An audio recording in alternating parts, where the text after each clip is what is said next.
Hello, everybody, and welcome to another edition of Faster Masters Rowing Radio, where having a rowing coach only makes you better. Following a program gives you a true pathway to becoming a confident sculler who's respected by your peers. You will become the athlete you want to row with. I'm Rebecca Caro, and as always, I'm joined by Marlene Royal. Hey, Marlene. Hi, Rebecca, and hello, Masters. It's been a busy week. I'm feeling that January is really kind of kicking off. Yeah, there's a lot going on, definitely. So this week, I'm going to kick off by telling you a little bit about, firstly, the photograph that I have behind me. Take a look at this. This amazing picture of a huge, great structural bridge with a sculler coming out from underneath it is called the Vasco da Gama Bridge, and it's in Lisbon in Portugal. And it was uploaded to the Masters Rowing International group by Miguel Carvalhoff. And he says he's rowing his coastal single there in the foreground. And I have to say, it is just a very, very dramatic image because it's one of those suspension bridges that has lots of sort of tension wires in the middle. And then it's obviously an extremely long bridge. So thank you to Miguel for letting me use that awesome image. And welcome to our live watchers. I can see a whole bunch of people suddenly coming online live. Remember, if you're watching live and you want to join the discussions, put a comment below the live stream and we'll come to your comment later. But in the meantime, please tell us where you're watching from. Yes, and this is our second week on a Thursday. That's right. This is the new normal.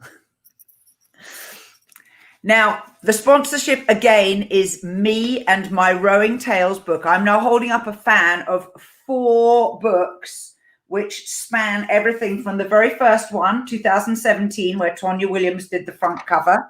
Here we go, 2018, where Annabelle Ayres did a matching front and back cover of men carrying the boat and 8 over their heads on the back and women on the front.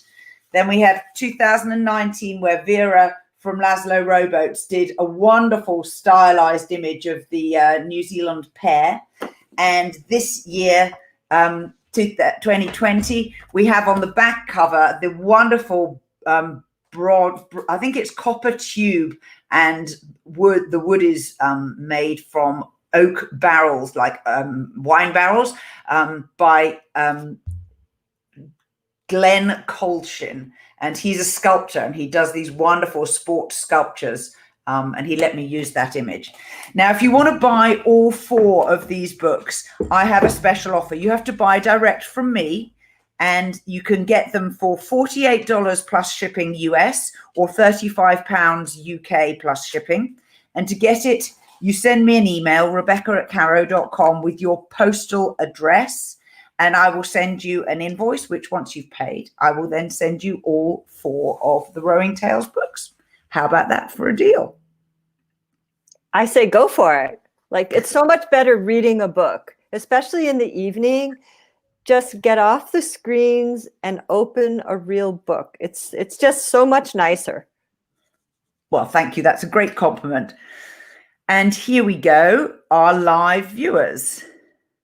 Hello from Jeanette. Oh, Jeanette has a new picture this week. Last week it was Lucille Ball on an erg, and now she has a new picture this week.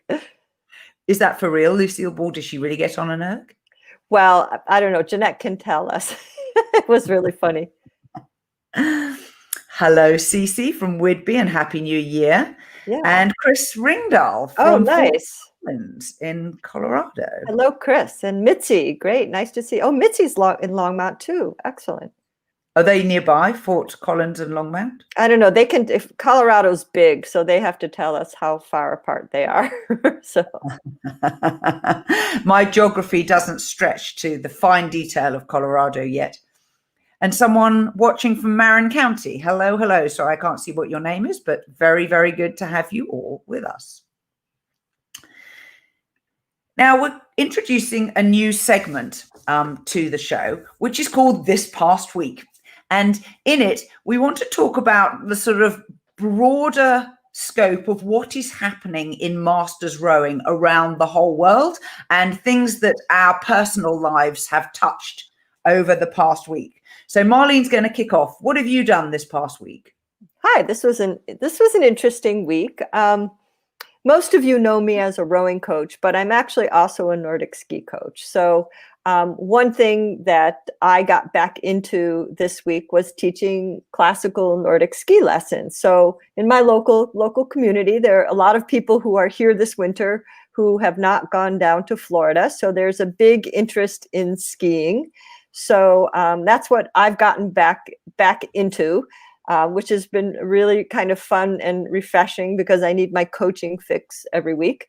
And this morning I did a recording with the Science of Rowing guys. So I was on with as a guest with Will Ruth for the Science of Rowing issue that will be coming out in February. And we talked about a study about masters rowing and some of the very practical aspects of coaching masters rowing. So keep your eyes open for that if you are a Science of Rowing subscriber. And for me, next week, I have coming up an interesting event because here in Canada, we have the Rowing Canada Conference, which is virtual this year. And my thing for the conference this year is that I'm doing the coaching course for coastal rowing. So that's what I'm going to be doing next week. And you're doing that as a student, not as a lecturer? Yes, as a student. Guin Batten from Britain has a very comprehensive course design. We have to watch like a ton of videos before the seminars even begin. And then there's three sessions of the seminars, that each day. And then there's some follow-up material if you want to actually get the certification. So I don't have any experience in coastal rowing whatsoever. I don't know anything about it. It's interesting. I think it's a real upcoming thing. I know a lot about open water rowing because I have an open water rowing boat, but that's different. So I'm looking forward to some new interesting stuff. Jeanette says the Science of Rowing is very informative. Yes, it surely is. If you don't know it, just Google it. It's a group of 3 expert strength and conditioning and physiology coaches who analyze and review sports science research as it impacts rowing, and they give you their interpretation of the scientific results. So that if you feel like myself, you're not particularly strong on the science, you get people who understand rowing to give you the insights. And we have another watcher from Sarasota who's rowing daily. Jealousy. Yeah, rub it in. Absolutely. And someone who's watching from Casper, Wyoming. You suppose the 2020 version of Rowing Tales had a bunch of blank pages due to COVID-19? Oh, no.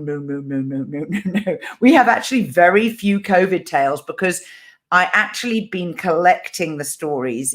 It's around an 18-month process. So I would like some COVID tales, but for now, actually, you were wrong. Although it's quite funny. Now, for myself, this past week, I've spent a certain amount of time working in New Zealand with the Federation for how we can improve the sport for masters. And one of our big topics is when we race, we have a category called novice masters, which basically means here you are in your first year of rowing. However, our challenge is when do you synchronize the year? And at the moment, through dint of history, the year runs to the date after the National Secondary Schools Regatta, which is called Mardi Cup, which has absolutely zero relevance to the Masters season because the Masters have their national championships at the moment in September. And of course, one of the challenges that I know a lot of people are conscious of is that Masters are often parents, so they're driving their kids around, or they're coaches, and then they row themselves when the secondary schools are not rowing and they're not coaching. And if we have our novice year running to this particular date, it cuts off opportunity for a large number of people who learn to row in our late summer, early autumn, which is sort of through to sort of April, May time. So we've been having a public consultation about whether we could change the rules of racing, which is a big undertaking because it has to go nationally to every province, where we have provincial rowing associations, and then they get to vote at the annual general meeting of Rowing New Zealand membership. So it's quite a big job. So I've been working on that, and if anyone who's listening has some views on novice rowing in New Zealand, please, let me know, and let me know what your club thinks and when your club has its novice masters intake, when you do your learn to row programs, because I believe that actually influences when an awful lot of people are actually in their first year of rowing. Now, the second thing that has come to me this week is the fact that you get the behaviours you tolerate. Now, that sounds like such a truism, but on a rowing camp recently, a certain individual was late for every single training session. And it was robustly but politely pointed out to them that their 5 minutes tardiness was affecting 9 other people, the coach plus the cox plus the 7 other people in the 8. And of course, over the course of 2 or 3 sessions a day, that adds up to like 100 minutes, which is a hell of a lot. And in your group, I always know in any training group, there are behaviors that some people like and some people don't like. And some of them negatively affect the whole of the group. And as a consequence, it's my belief that although this isn't always a pleasant thing to do, it's very worthwhile addressing those behaviors. In my group, because of COVID, we have had to change how we behave in turning up to the boathouse. You're not allowed now just to turn up, unlock the boathouse and go rowing.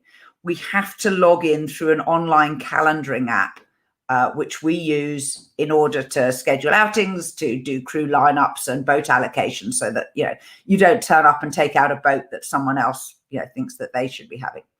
And this has forced quite a lot of us single scullers to be a little bit more disciplined in planning how we go when we're down at the club. And so little things like that, I just offer as an insight. You get the behaviors you tolerate. Yes, we have to remember, and it's part of our mindfulness, right? But yeah, it is an issue for elite rowers. Mm-hmm. It is an issue for masters rowers when every minute on the water is precious. And I would say that also includes being really slow on the dock. Like, that's one of my pet peeves. Oh. Fix your shoes on the water. Get in the boat and get off the dock. Get off the dock. It shouldn't take, we count to 1,000 before you're off the dock. So, just things like that chip away at your water time, just inefficiencies like that. So I like rules like that.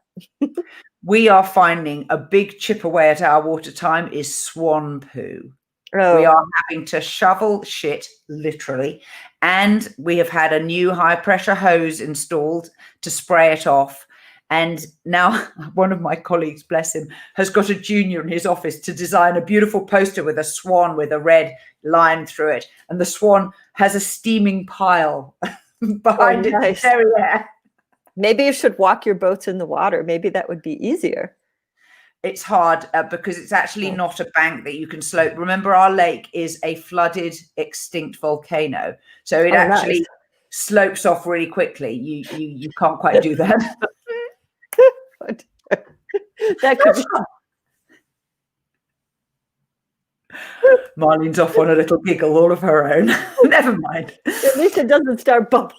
No, it doesn't start bubbling and exploding while we're rowing. That would be a challenge, wouldn't it? Henry, row faster. We've got an explosion coming. A dangerous place to row. Listen, I used to row on the Sea of Galilee, right, in Tiberias in Israel, and that is the lowest place on earth that you can row a boat. So it's a big crater. It's a big crater too. So yeah. But anyway, back to serious business now. Back to serious business. I love it though. So our first big topic is about synchronizing schedules or getting diary alignment or schedules if you're American. And this is a particular challenge in group organization and crew organization. And I brought this up because we have found that busy people lead busy lives, and it can be really, really hard to organize a time to go rowing together. So I'm going to offer just a few little insights. Some of these are things that my crewmates have had to negotiate with their partners and their babysitters and their work colleagues. So one thing that we have done is we've tried to find a regular day or days each week. So we have an 8 that has been trying to go out on a Sunday and sometimes on a Wednesday before work. And we've realized that in order to get 8 people on the water with a coxswain, you need 12 to 15 people in the group. That's just been our fact of life. And the other one has been a quad where we have varying commitments. And so again, with the quad, we have one lady who can only ever do a Friday morning and alternate weekends, and other people who have slightly different requirements. There's somebody who has to be home, they have to leave the boathouse at 7 o'clock in the morning so that they're home in time to overlap with their partner going off to work and the kids. So if these are sort of familiar issues for you, what we've done is we've tried to make them as fixed in our calendars as we can. But what we've then done is we've extended the group so that we can fill the extra seats. And with our quads, it's been quite interesting. The quad that I row in most frequently has a 37-year-old, a 48-year-old, a 52-year-old, and myself at 55. So we're a range of ages and life stages. But what we've realized in our group is that we also have other people who are in approximately the right age groups to race a B quad, a C quad, a D quad, and an E quad.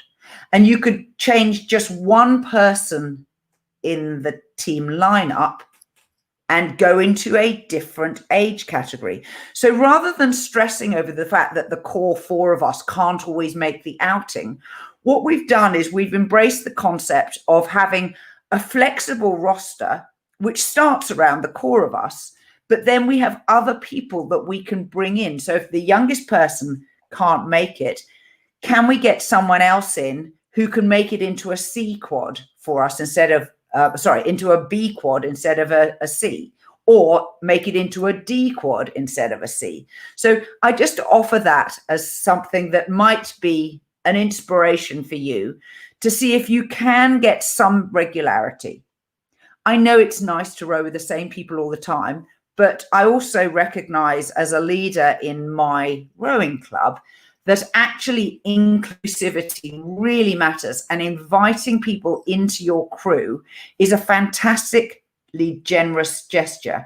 And it also really helps more people to feel that they're part of the bigger picture and that your club isn't just cliquey, you only want to row with your friends.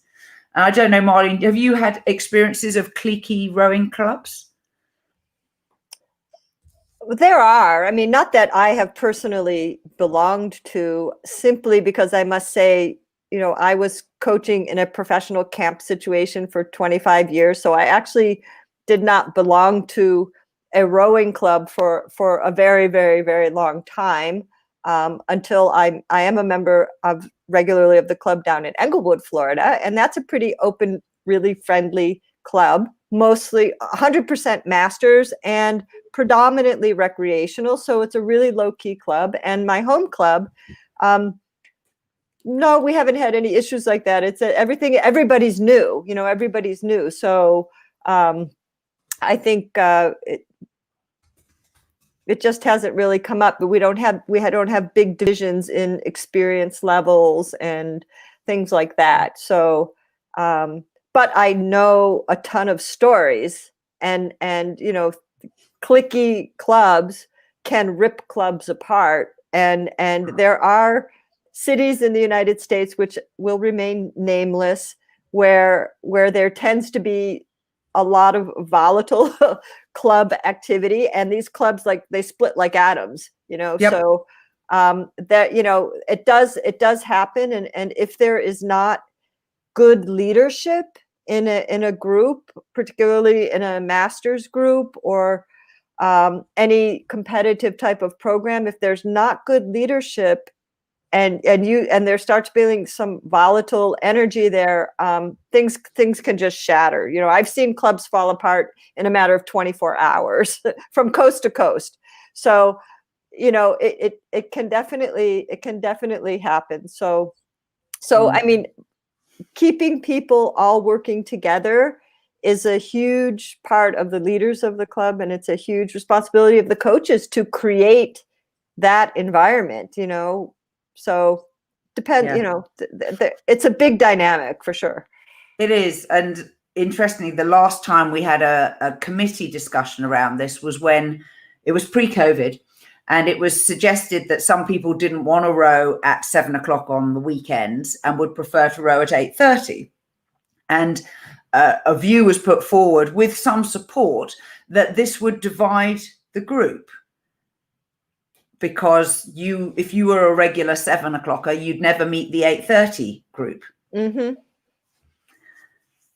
So yeah, it's now changed, because particularly midweek, there are people whose work schedules, because of COVID, are much more flexible. Mm-hmm. And so now we basically allow you, when you sign up, you can say, hey, I'd like to be rowing with Marlene, and we'd like to go out at 7 a.m. and I'm going to be rowing with so-and-so, and we'd like to go out at 9. And that's now much more acceptable. But it's been interesting that it was previously seen as a really big no-no.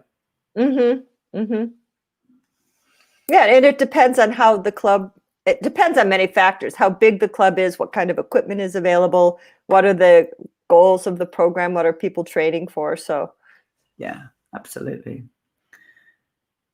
We have a listener remark from Jeanette, who says winter is here now, but this past summer we had to follow a sign-up schedule, and she said I loved it because there was no wasted water time. Oh yeah, it's for masters, it's huge. I mean, your water time, you have very limited time, and it's extremely important. As I said, if you're wasting 5 or 10 minutes to get on the water, you're wasting water time. You can get off the dock in 3 minutes.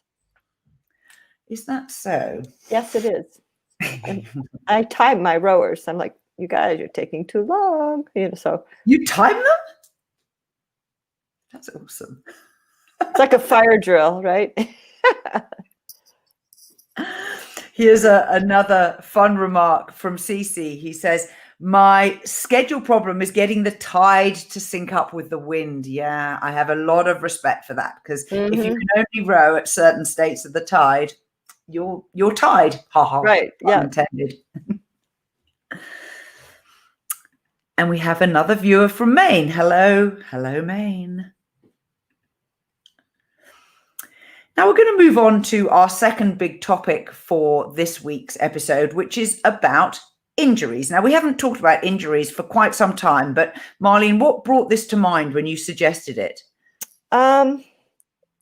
I've seen in my work with individual athletes lately, I've seen a huge increase in injuries, way more than I've seen in 20 years, as far as a percentage.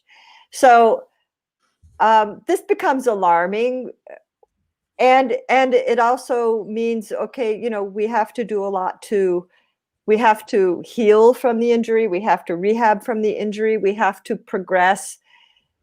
So there's a lot of planning and work that goes into getting an athlete back on track and rebuilding and rebuilding this whole, one, solving the issue, but then the whole rebuilding of the return to rowing process.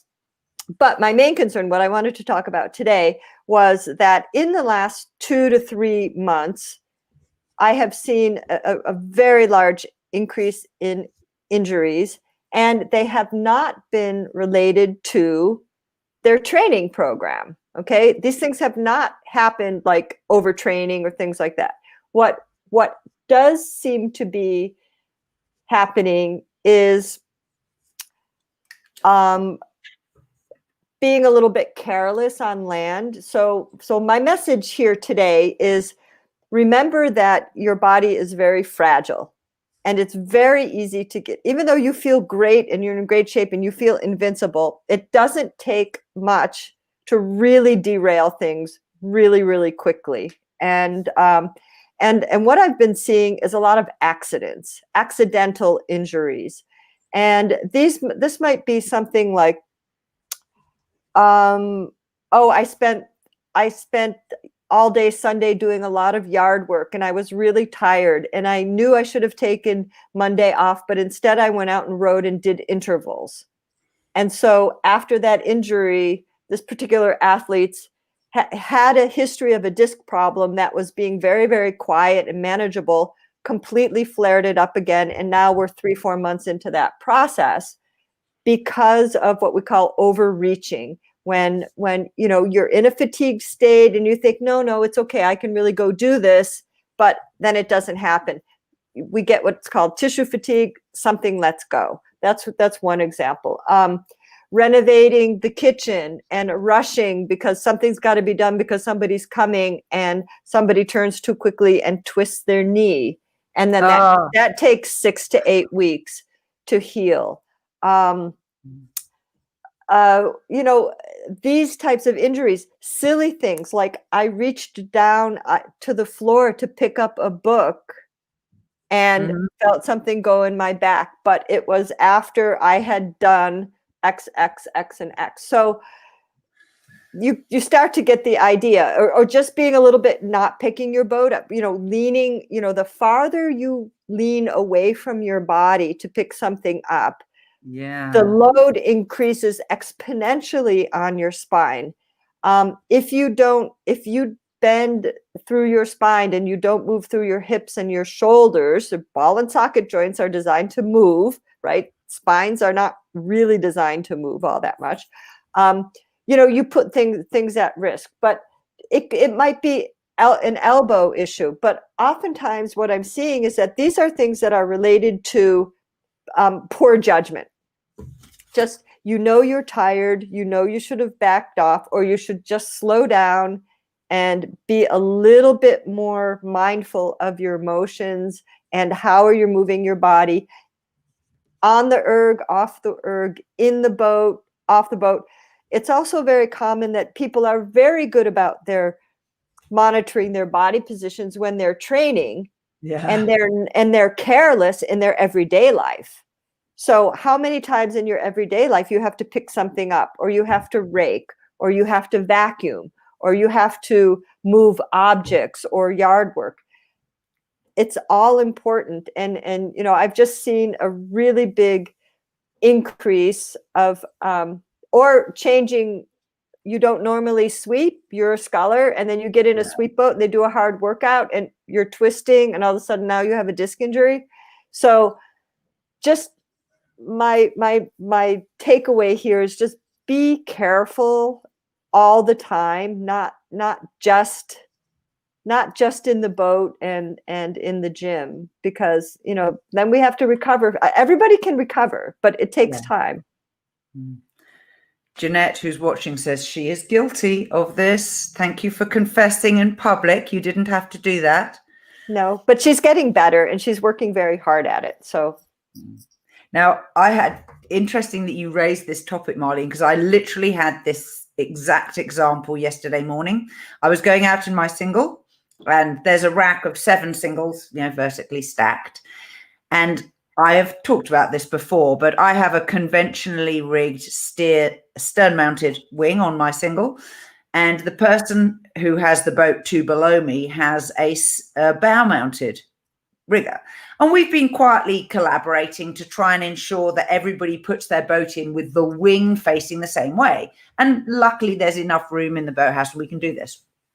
But yesterday, one of the club members, not a master's group member, had used a club boat and put it back the wrong way around. So you end up with this perfect triangle with 2 gates of one above the other. And I can't get there are steps I walk up to get to my boat. I can't get them close enough so that I can get a purchase on the boat. And as you exactly said, the further you lean away, and it was really interesting. I went up the steps. I tried to position them. I even had like one of the gates and the oarlocks underneath the top step and one overlocking on the second step. And I was looking at it going, that's really daft, because if you fall off that, you're going to really... And my brain said, I'm in a rush to get on the water. And luckily, I overrode it, pulled the steps away, took the other single out of the boathouse, turned it around 180 and put it back on the rack the other way around. Then it was easy. Yes. Yeah. But I know, you're in a rush and you're thinking, oh, I've got to do this. But if you weigh the consequences, and then next time, because that's happened where I keep my boat as well. And just there's one person who always put their boat in the wrong way. Yeah. And finally I said, can you please put your boat in the right way? It's just nothing. A bow rigger boat, it's different because you're lining up the riggers. But this person put the boat in the same stern mounted rigger, but always putting the boat in the wrong way. And I'm like, can't you see that every other boat is in this way? And it's like, you don't put your coat hanger this way, you put your coat hanger this way. Okay, so the toilet roll. I think there's a very long-standing debate about which way it should come off the front. Do you know how they settled that? How? They looked up the original patent applications and they found the line drawing, this really sweet Victorian line drawing. That's beautiful. That's kind of like, I mean, everybody probably knows this, but when you live in the Northern Hemisphere, the water in the toilet bowl goes to the right. When you live in the Southern Hemisphere, the water in the toilet bowl goes to the left. So, that kind of freaked me out the first time I went to Brazil. So it's the Coriolis effect. And actually, it's a really weak force. And I've always had it explained as being a bathtub rather than a loo. But actually, if you just swirl your finger around the plug hole of the bathtub, you can make it swirl in the opposite direction. Because I did this the very first time I was in Australia. And I was like, I'm so excited. I'm going to see the water go the other. Actually, it really works. Weak force. I know. The most interesting thing is to look up to the sky and see a completely different constellation of stars. That's quite different when you go to the Southern Hemisphere.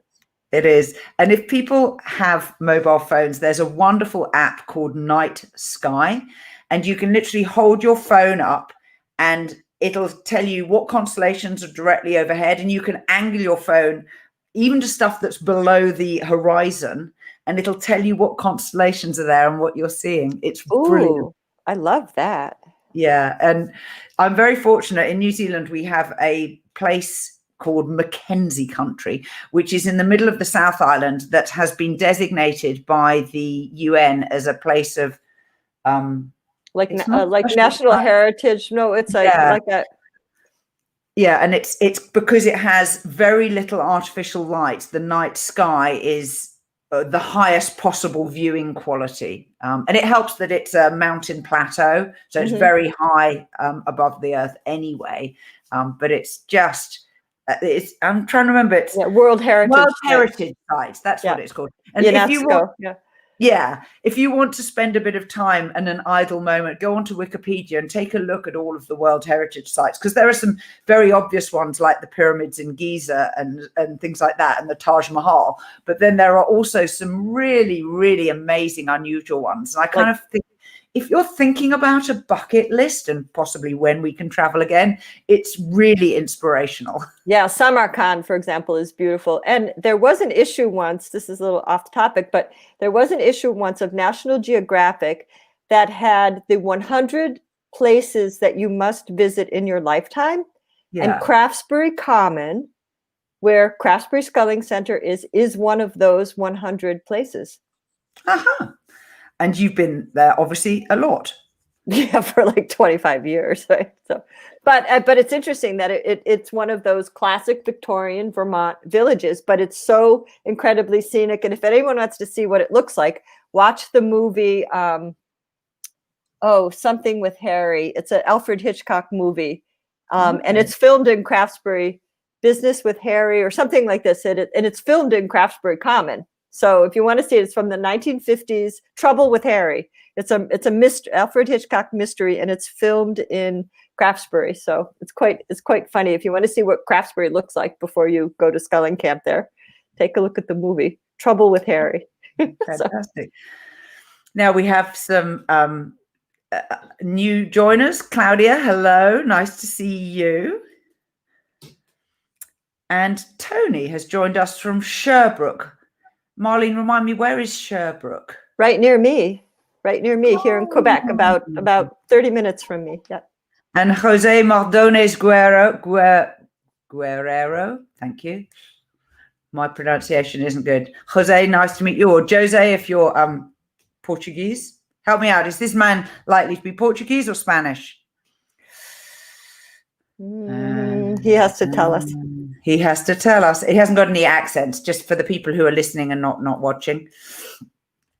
Now, we have a question from Mike, who is watching live, and he's asking us, are there any good videos that can explain all of the basics to a never or someone who has never sculled before? Yes, Mike, there are lots and lots and lots, but I'm going to caveat, some of them are not stylistically what I personally would advocate. What about you, Marlene? You know what? Well, Mike and I have coached together a lot. Mike is from Sagamore Rowing Club, and he is also a great follower of Jim Joy's work. You know what? I have to say, Mike, like I'm totally blanking out. And like thinking of one video that's a really good overview. One video that I really liked, Craftsbury did a video series a long time ago. I think they're on DVD that were good, but on YouTube or something, there isn't any one, I think, that I can think of, or I'm just spacing out. Mike, I think the challenge is, given that you're a coach, and I'm sorry, I didn't know that. Yes, I can give you a really, really good video that you can then explain to your athlete. And it's one that I use a lot when I am teaching beginners. There's a sadly deceased coach in Australia called, his surname's Garrett. Sorry, I've forgotten his first name. And he did a really beautiful slow motion video of an elite male athlete sculling in a single. And it's really good for helping illustrate things like hand positions, when to feather, how to tap down on the recovery and hold your blades at a high balance, when to square, how the body sequencing works. But there is no commentary over the top of it. So for me, I use that a lot, and I will put the link in the show notes. It's Nick Garrett. He was from Mosman Rowing Club in Australia. And I use this video over and over, partly because it was filmed in slow motion, so that it's very much clearer for the watcher how to sequence their body patterns. But also, because there is no commentary, it allows you as the coach to put your own coaching spin on it and to use it to introduce to the athlete the thing that you're working on. One of the frustrations that I have, and I 100% know why this is that people explain rowing in very different ways. Nothing wrong with that. We're all teachers, and teachers have teaching styles, and we also are pedants, and we have bits of the rowing stroke that we're more or less focused on. My challenge is that often when I see rowing explanation videos on YouTube, the words used are imprecise, the descriptions are not wholly accurate, and as a result I have a tendency to dismiss the entire video because the educational element is not of sufficiently good standard, or the demonstration is not of a sufficiently good standard. And if any of you watch the videos that Marlene and I put together as part of our paid Faster Masters program, as part of the Faster 5, stroke technique is one of the Faster 5. It's one of the big pillars off which we build all of our coaching advice. And you can get the Faster 5 on our website anytime. But this challenge of a very clear demonstration plus a very clear explanation of what you're seeing is essential. And then, of course, the coaching challenge is how do you get the athlete themselves moving in that pattern? So seeing a pattern and being able to do it yourself is a whole other broadcast. Anything to add, Marlene? No, I think that's good. But I mean, it's good that Mike brings us up, because Mike is a very he's a very, very detailed teacher, and he's a very good teacher. So I know he has he really spends a lot of time, and he's actually got a YouTube channel where he shows some phenomenal footage of different things. That's just terrific. But yeah, finding that the video that is simple enough and accurate enough that you can just help the person focus on one thing. You know, it takes a lot of skill to do that. It's sort of like you have to be a Hemingway of novice rowing, kind of. So yeah, that's certainly true. So I obviously need to go take a look at your YouTube channel, but in the meantime, I'm just trying to search for the link and see if I can add that. Here we go. Here it is. I found it. So I'm just going to paste that here into the chat, Mike. So if you're watching live, you can see it.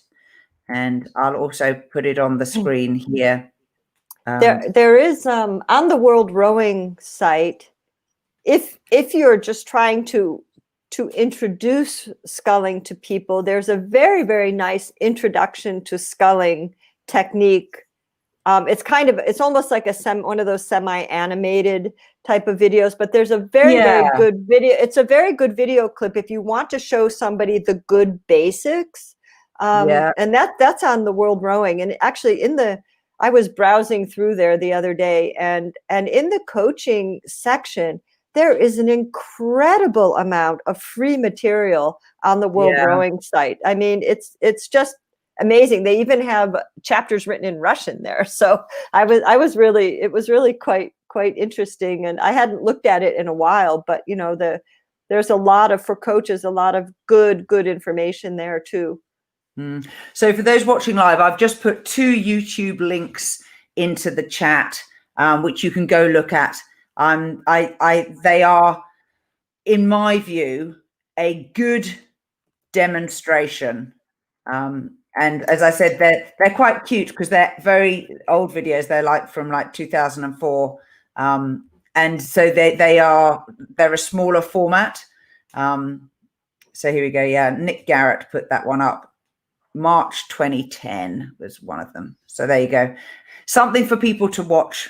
Your homework. It's what I use actually when I'm doing the homework for the Learn to Row program. Righty-ho. I think we've come to the end of our hour, except it isn't an hour, it's 43 minutes, but it's been absolutely brilliant. Welcome back, everybody. Glad you can make the new scheduled time that we have chosen for the live podcast. And for those who don't watch live, please subscribe. We'd love to have more listeners. And if you subscribe, you can do it at rowing.chat. Alternatively, if you want to get the newsletter from Faster Masters Rowing, go to fastermastersrowing.com. The newsletter sometimes includes a summary of what we've talked about on the podcast, and it also includes some other aspects of rowing that Marlene and I are describing, and sometimes a little bit of a sales pitch for our paid services, and that can be useful. One last comment from a listener.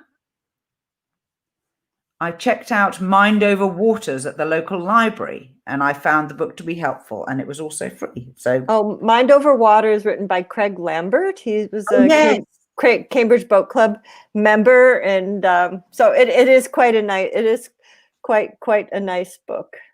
Yeah, it certainly is. So till next time, this was Faster Masters Rowing Radio. We're having a rowing